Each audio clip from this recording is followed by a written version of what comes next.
What's going on, boxing fans? Julian Williams with The Distance. I'm here to give you my number 3 in my top 5 series for this week for my middleweights. My number 5 was Stanley Ketchel. My number 4 was Bob Fitzsimmons, and on my number 3. My number 3 is Carlos Monzon. Carlos Monzon, he was middleweight champion for about 7 years.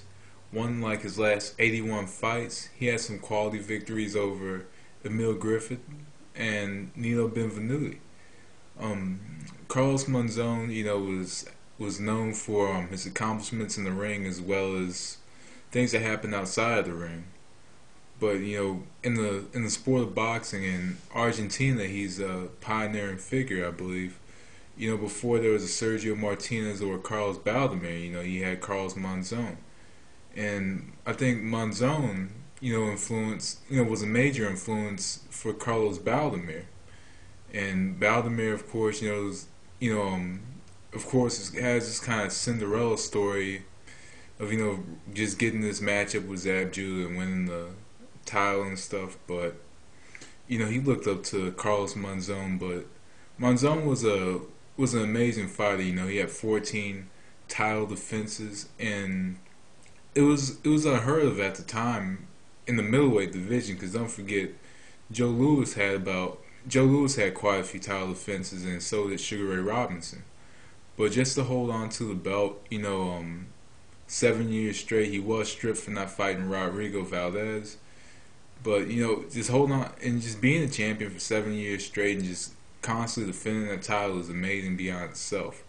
Because a lot of fighters, I believe I mentioned in my other video with Bob Fitzsimmons, a lot of fighters fight in a lot of exhibitions, and they didn't have a huge string of title defenses. They just fought. And then it'd be like every once in a while they have a title defense, and then they go back and they start fighting a few exhibitions, and then after the exhibition they go and they do another title defense. But Monzon, he fought. He fought. Just fought middleweight. A lot of the fighters from the '70s kept moving up in weight, trying to win another belt in another division. Like Bob Foster, who was light heavyweight, would move up, or some other fighters in history, they would always move up. Billy Conn, another fighter, and I guess, I guess with Monzon, he just stayed in the middleweight division. Now you could arguably put him at number three or number two, but I got him at number three. Because it's just like this. With Monzon, I just think 3-2. I think 2-1 had better opposition than Monzon. Even though Emil Griffith is a Hall of Famer, Nino Benvenuti was a great champion. I believe he's a Hall of Famer. One of the best welterweights of all time. Emil Griffith is actually one of the best welterweights of all time as well. But those victories, those are some huge victories. And I remember I watched this fight with Rodrigo Valdez. The first fight was pretty one-sided.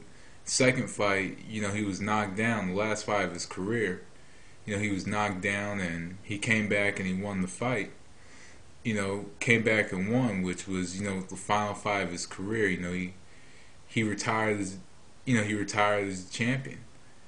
And not many fighters could say that they retired as a champ, or retired on top.